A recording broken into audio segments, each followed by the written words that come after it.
Medyo horror lang. Kwentong aswang, kababalaghan, misteryo na may konting pagkabarbero. Kung bago ka pa lang dito sa akin channel, baka naman pwede kang mag-subscribe. Kasi kung hindi, ikaw din, makakakita ka ng Mumu mamayang gabi. Huwag mo din kalimutan i-click yung notification bell para updated ka sa mga bagong upload ko. Hindi katulad niya na bigla na lang hindi nagparamdam sa'yo. Tara simulan na natin ang kwento.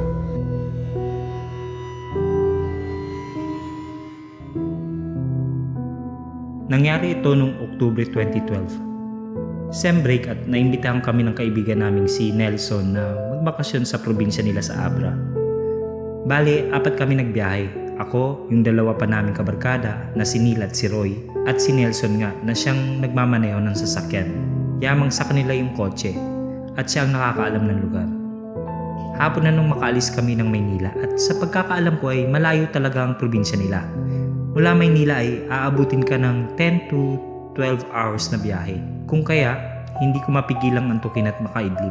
Hindi ko alam kung ilang oras akong nakatulog pero nagising na lang ako nang marinig kong magmura si Nelson. Hindi ko alam kung nasa na kami pero sobrang dilim na ng paligid. At makahoy na, sinyalis na nasa provincial area na kami. Tinignan ko ang oras, 10:00 na ng gabi. Dahil naalimpungatan ako, ay nagtanong ako kung bakit ito nagmura. Itunuro nito ang isang kulay itim na tricycle na nasa harapan ng sasakyan namin. Kinusot ko ang mata ko dahil parang madilim sa paningin ko ang tricycle. Balot ito ng liwanag na nagmumula sa headlight ng sasakyan namin pero parang kulay itim ito sa paningin ko. Binusinaan niya ito ng ilang ulit. Parang nananadya ang itim na ng tricycle na tila binabagalan pa lalo ang patakbo sa harap namin. Inaarangan ang daan namin kapag gustong mag-overtake ni Nelson. Tuluyan nang pumutok ang galit ni Nelson. Kung kaya, binuksan nito ang bintana at sinigawan ng driver ng tricycle. Mukhang nakaintindi naman ng driver, tumabi ito. Binilisan ng konti ni Nelson ang takbo ng sasakyan at itinabi sa tricycle. Kinuha nito ang flashlight, binuksan at tinutok ito sa itim na tricycle. Siguro ay para sipatin kung sino ang nagdadrive ng tricycle. Na sana ay hindi na niya ginawa. Narinig kong nagmura ulit si Nelson. Mas malakas. O bakit?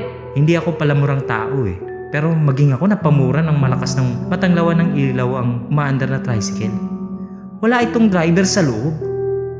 Napamura na rin sa takot si Neil at si Roy. Ng mga oras na yon at sinabihan si Nelson na bilisan ng patakbo. Pinaharurot ni Nelson ang sasakyan namin dahil sa sobrang takot.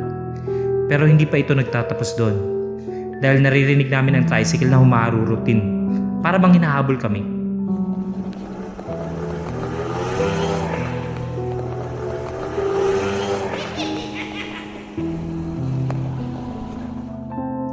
Kasabay ng kakaibang busina nito ay parang tumatawa. Yung uso sa mga tricycle at jeep, kilabot na kilabot talaga kami at nananalangin na sana ay hindi kami maaksidente. Nailigtas kami sa maligno o inkantong naglalaro sa amin ng mga oras na yon. Halos 1 minuto din namin naririnig ang revolusyon ng tricycle sa likod namin.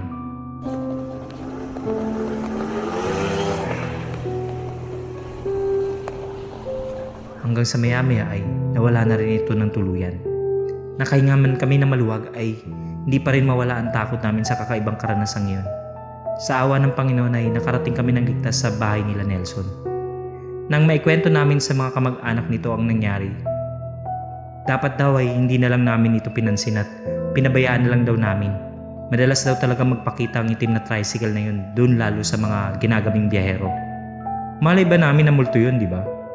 Kaya naman nang bumalik kami ng Maynila ay inagahan talaga namin ng alis. As in maaga, 10:00 pa lang ng umaga nagbiyahe na kami. Naniniguro lang, mahirap nang habulin ulit ng itim na tricycle PS, totoo po yan, maraming naka-experience yan sa daan sa Abra. Nag-enjoy po ba kayo? Subscribe, nag-upload po kami ng mahigit sa 3 videos sa loob ng 1 linggo. Salamat!